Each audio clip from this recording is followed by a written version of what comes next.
नमस्कार। आज हम लोग एक नए कोर्स को स्टार्ट कर रहे हैं, वो है हमारा इलेक्ट्रोमैग्नेटिज्म या विद्युत चुंबकीय। इसको हम कई बार शॉर्ट में इलेक्ट्रोमैग्नेटिक थ्योरी भी बोल देते हैं, EMT। ठीक है, ये बुक न सिर्फ आपके एकेडमिक पॉइंट ऑफ व्यू से बहुत इंपॉर्टेंट है, एकेडमिक इन द सेंस आपका जो ग्रेजुएशन का सिलेबस है उस हिसाब से, बल्कि आपके कॉम्पिटिटिव एग्जाम जिसमें फिजिक्स एज ए सब्जेक्ट के रूप में आप पढ़ते हो, वहां पर भी ये बुक एक इंपॉर्टेंट रोल अदा करती है। और कॉम्पिटिटिव एग्जाम में एक अच्छा खासा वेटेज लिया हुआ पोर्शन होगा, वो आपको इस बुक से मिल जाएगा। तो इस लिहाज से भी ये आपके बुक बहुत काम की है। तो हम लोग अब आज इस बुक को स्टार्ट कर रहे हैं। ये एक इंट्रोडक्टरी लेक्चर है। इसमें हमारा मुख्य उद्देश्य ये रहने वाला है कि इस बुक के अंतर्गत मोटे मोटे तौर पर कौन कौन से सेगमेंट है वो हम डिस्कस करेंगे। फिर हम उन सारे सेगमेंट को एक एक करके स्टार्ट करेंगे और इस लेक्चर सीरीज को आगे कंटिन्यू करेंगे। तो आज हम इस लेक्चर में एक ब्रीफ आइडिया ले लेते हैं कि कौन कौन से डिटेल टॉपिक है जो हमें डिस्कस करने हैं। तो मैं एक एक करके लिख देता हूं। सबसे पहला टॉपिक जो हम डिस्कस करेंगे या जो यूनिट डिस्कस करेंगे वो है आपकी गणितीय भौतिकी, जिसको आप कहते हो मैथमेटिकल फिजिक्स। ये एक पूरी डिटेल यूनिट है जो आपको पढ़नी है। दूसरी यूनिट आप पढ़ोगे वो है आपकी स्थिर वैद्युतिकी एंड चुंबकीय, जिसको आप कहते हो इलेक्ट्रोस्टैटिक्स एंड मैग्नेटोस्टैटिक्स। ठीक है। और तीसरी यूनिट या तीसरा एक बड़ा टॉपिक होगा, ठीक है ना, उसमें हम लोग क्या करेंगे, जो आप इलेक्ट्रिसिटी एंड मैग्नेटिज्म पढ़ोगे इनको एक तरह से कंबाइंड फॉर्म में हमें पढ़ना पड़ेगा। तो उसको मैं एक नाम लिख देता हूं ऐसे, EMT, इलेक्ट्रोमैग्नेटिक थ्योरी। यहां पर हम लोग क्या करेंगे, बहुत से इंपॉर्टेंट टॉपिक कॉन्सेप्ट को हम सीखेंगे, ठीक है ना, उसको हम कहते हैं EMT। वैसे तो EMT पूरी एक बुक है, लेकिन इसको हम EMT के रूप में समझ सकते हैं। फिर एक और इंपॉर्टेंट टॉपिक होगा अल्टरनेटिंग करंट या प्रत्यावर्ती धारा, वो भी हमें इसी बुक के अंतर्गत पढ़ना पड़ेगा। तो मोटे मोटे तौर पर तो आपके 3 सेगमेंट या 4 सेगमेंट है जो हमें डिटेल में डिस्कस करने पड़ेंगे। अब इनमें देखिए, जो आपका स्थिर वैद्युतिकी और चुंबकीय यानी इलेक्ट्रोस्टैटिक्स एंड मैग्नेटोस्टैटिक्स का जो सेगमेंट है वो तो आप, और इवन ये इलेक्ट्रिसिटी एंड मैग्नेटिज्म को कंबाइंड रूप में, ये दो जो आपके टॉपिक्स हैं, ठीक है ना, इनको आप क्लास 12th में काफी अच्छे से पढ़ भी चुके हो और सीख भी चुके हो। तो वही टॉपिक हम लोग यहां पर डिस्कस करेंगे, लेकिन हाँ कुछ एडवांस फॉर्म में होंगे, कुछ को सीखने का या उसको अप्लाई करने का तरीका कुछ हद तक डिफरेंट होगा, तो वो हम यहां पर सीखेंगे। तो ये टॉपिक्स तो आपको अपने आप से जब आप पढ़ोगे तो आपको बहुत फेमिलियर सा लगेगा। ये टॉपिक जो है वो एक नया टॉपिक है। अब हमें यहां पर ये समझना पड़ेगा कि ये मैथमेटिकल फिजिक्स को हम यहां क्यों पढ़ रहे हैं। तो एक चीज आप स्पष्ट रूप से समझ लीजिए कि बिना मैथमेटिक्स पर अच्छी कमांड लिए आप फिजिक्स में कंफर्टेबल फील कभी नहीं करोगे। इस वजह से ऐसा कहा भी जाता है कि मैथमेटिक्स जो है वो एक तरह से फिजिक्स की लैंग्वेज है। अगर आपकी लैंग्वेज पर कमांड नहीं है तो उस टॉपिक को आप या उस पूरे सेगमेंट को नहीं समझ पाओगे। इस वजह से क्या किया गया है कि कुछ इंपॉर्टेंट मैथमेटिकल टूल और टेक्निक्स को क्या कर दिया, फिजिक्स के सिलेबस का पार्ट बना दिया, ताकि हम लोग उसको हमारे सिलेबस के कारण इसको पढ़ लेंगे तो फिर हमें इन चीजों को अप्लाई करना हमारे लिए बहुत आसान रहेगा। और वैसे तो देखिए, मैथमेटिक्स के जितने भी कॉन्सेप्ट हैं, चाहे वो आपके डिफरेंशियल इक्वेशंस ले लीजिए, ट्रिग्नोमेट्रिक फंक्शन ले लीजिए, स्पेशल फंक्शन ले लीजिए, और जो कोई भी मैथमेटिक्स में हम चीजें सीखते समझते हैं वो सब आपको आनी ही चाहिए। तो उसके लिए तो क्या है, एक मैथमेटिकल फिजिक्स करके सेपरेट बुक ही होती है, उसको भी हम डिस्कस करेंगे। लेकिन चूंकि आज हमारी बुक कौन सी है, इलेक्ट्रिसिटी एंड मैग्नेटिज्म वाली बुक है, तो इसके अंतर्गत जो मैथमेटिकल फिजिक्स है उसमें हम सारे टॉपिक्स डिस्कस नहीं करेंगे, केवल वो टॉपिक डिस्कस करेंगे जो इस बुक के लिहाज से इंपॉर्टेंट है और आपके सिलेबस का पार्ट रहेगा। और मैं आपको एक चीज और बता देता हूं कि ये जो बुक है, आप चाहे किसी भी यूनिवर्सिटी की सिलेबस को उठाइए, जब आप इलेक्ट्रिसिटी एंड मैग्नेटिज्म को पढ़ोगे तो मोटे मोटे तौर पर आपको यही सेगमेंट दिखाई देंगे। तो आपके लिए ये इक्वल इंपॉर्टेंस लिए हुए सिलेबस रहने वाला है, ठीक है। तो हम अब क्या करते हैं, एक एक करके इनको स्टार्ट कर लेते हैं। तो देखिए, सबसे पहले हम गणितीय भौतिकी वाले सेगमेंट को स्टार्ट करते हैं। अब आज हमारा जो इंट्रोडक्टरी लेक्चर है, इसमें हम लोग क्या करेंगे कि कौन कौन से टॉपिक हैं जो हम मैथमेटिकल फिजिक्स के अंतर्गत पढ़ने वाले हैं उनको लिस्ट आउट करेंगे, ठीक है ना। आज हम सारे उन पॉइंट टॉपिक्स को लिस्ट आउट कर लेंगे, उससे आपके भी आसानी रहेगी कि हमें आगे किस रूप में बढ़ना है। फिर हम जैसे जैसे हमारी लेक्चर सीरीज आगे बढ़ेगी उन सब टॉपिक को हम एक एक करके लेंगे और उसको आगे हम डिस्कस करेंगे।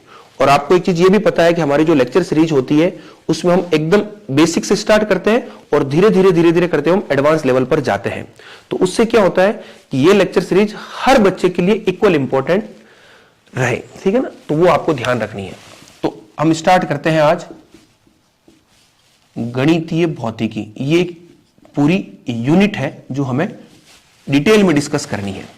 तो जब हम गणितीय भौतिकी की बात करेंगे तो इसके अंतर्गत क्या क्या टॉपिक्स है वो हम लिस्ट आउट कर लेते हैं।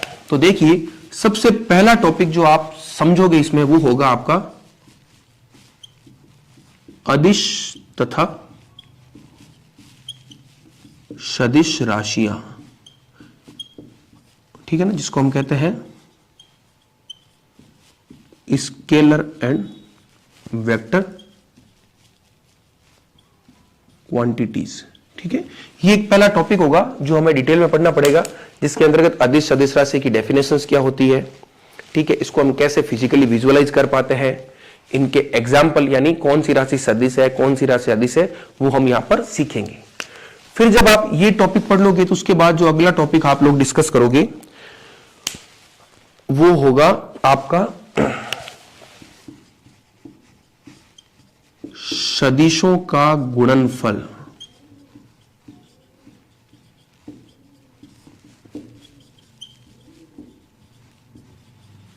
Product of vectors. यानी देखिए, आप लोगों ने जो सिंपल मल्टीप्लिकेशन होता है जैसे 2 इंटू 2 4 हो गया, या कोई आपने कोई a इंटू बी कर लिया उसका कुछ मान लिख दिया, वो एक सिंपल मल्टीप्लिकेशन होता है। लेकिन सपोज करो आपके पास दो वेक्टर क्वांटिटी हो तो उनका मल्टीप्लिकेशन आप किस रूप में करोगे वो हमें बहुत कॉन्सेप्ट से समझना पड़ेगा। तो वही टॉपिक है आपका सदिशों का गुणनफल, ठीक है। इसके अंतर्गत हम देखेंगे कि दो वेक्टर अगर मल्टीप्लाई होते हैं तो उनका रिजल्ट हमें किस रूप में मिलता है। इस सदिशों के गुणनफल के अंतर्गत हम दो प्रकार के गुणनफल मोटे मोटे तौर पर पढ़ते हैं। एक होता है आपका अदिश गुणनफल, जिसको आप कहते हो स्केलर प्रोडक्ट, और दूसरा आपका है सदिश गुणनफल, जिसको आप कहते हो वेक्टर प्रोडक्ट।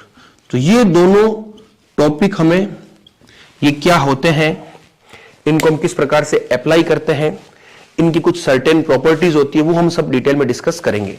और देखिए, ये जो टॉपिक है आपको ऐसा लग रहा है कि निश्चित रूप से आपने ये पहले वाली पिछली जो क्लासेज आप पढ़ के आए उसमें पढ़े होंगे, निश्चित रूप से पढ़े होंगे, ठीक है ना। लेकिन इसको हम थोड़ा और अच्छे से समझने का प्रयास करेंगे, क्योंकि हमारा उद्देश्य है कि हमें बेसिक से स्टार्ट करना है, ठीक है ना। तो एक आध लेक्चर इन टॉपिक्स का भी होगा। फिर तीसरा टॉपिक हम पढ़ेंगे यहां पर क्षेत्र, जिसको आप कहते हो फील्ड। अब क्षेत्र भी आपके दो प्रकार के होते हैं, ठीक है ना, वो राशियों के कॉरस्पॉन्डिंग होते हैं। जैसे आपको दो राशियां पढ़नी है, अदिश राशि और सदिश राशि, तो क्षेत्र भी उसके अकॉर्डिंग हो जाएगा, अदिश क्षेत्र और सदिश क्षेत्र। अब देखिए ये है क्या, वो सब आगे आपको सीखने को मिलेंगे। आज के लेक्चर में आप बिल्कुल भी कंफ्यूज मत होइएगा कि हम लोगों ने ये लिख तो लिया, अब ये क्या हमें समझ में नहीं आ रहा है। आपको अभी इन टॉपिक्स को अभी नहीं समझना, अभी सिर्फ लिस्ट आउट कर रहे हैं हम, ताकि आपको ये पता चल जाए कि हाँ इसके अंतर्गत हम ये टॉपिक पढ़ेंगे, ताकि वो क्रॉस चेक हो जाए। फिर हम क्या करेंगे, इन टॉपिक्स को एक एक करके डिटेल में देखेंगे तो आपको ये सारे समझ में आराम से आ जाएंगे, ठीक है ना। हम इनको बिल्कुल विजुअलाइज करके पढ़ेंगे हर चीज को, ठीक है ना। उसके फिजिकल सिग्निफिकेंस को भी देखेंगे, ये चीज हम किस तरह से इसको महसूस कर सकते हैं, इसको कैसे विजुअलाइज कर सकते हैं, वो भी हम यहां पर सीखेंगे, ठीक है। तो अदिश क्षेत्र जिसको आप कहते हो स्केलर फील्ड, और दूसरा होगा आपका सदिश क्षेत्र जिसको आप कहते हो वेक्टर फील्ड।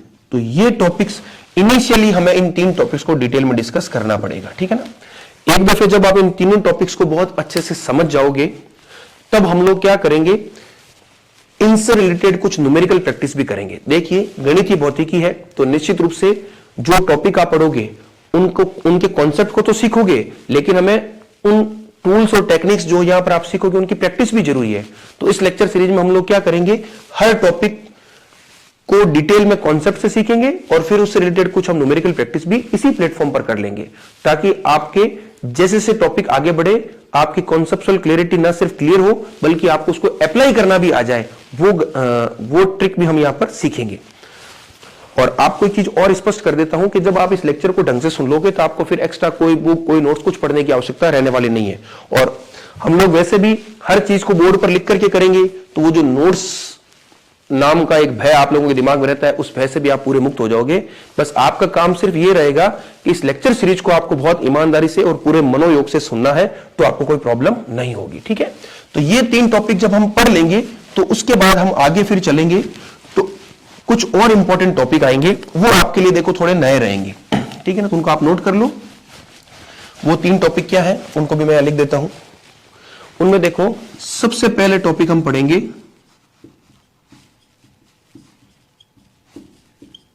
अदिश क्षेत्र की प्रवणता, जिसको हम कहेंगे gradient of a scalar field. ठीक है, ये क्या है आगे पता चल जाएगा, आप सिर्फ नोट कीजिए। दूसरा हम पढ़ेंगे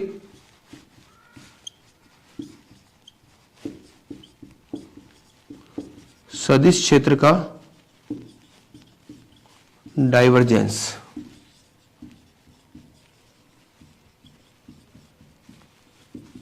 divergence of A vector field. और तीसरा हम पढ़ेंगे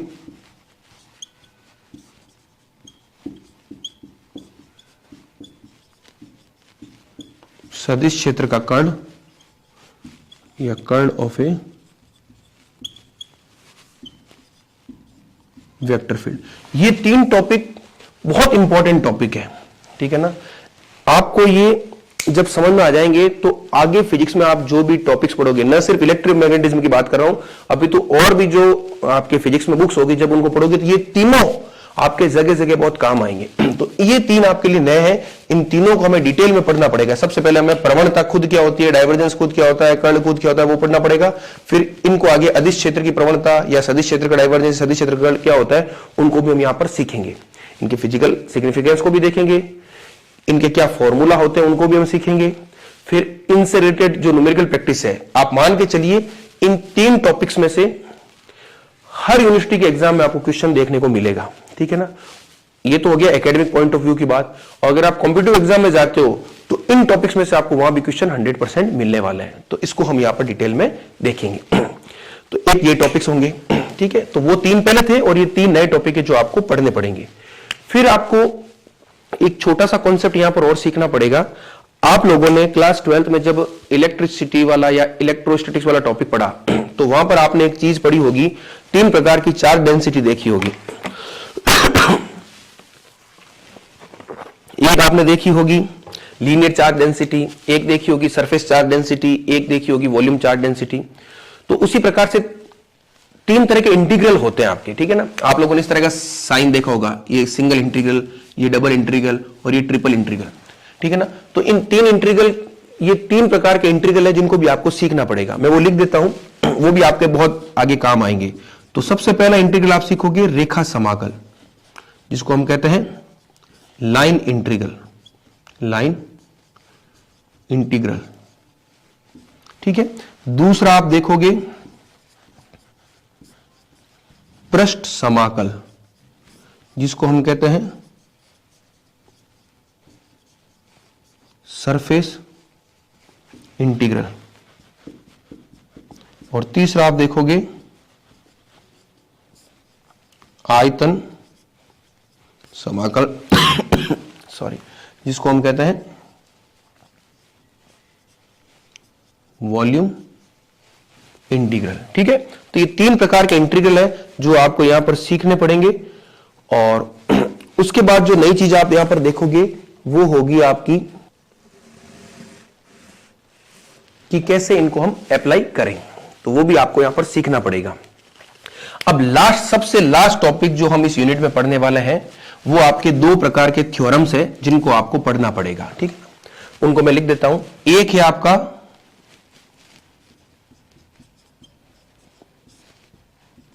गाउस का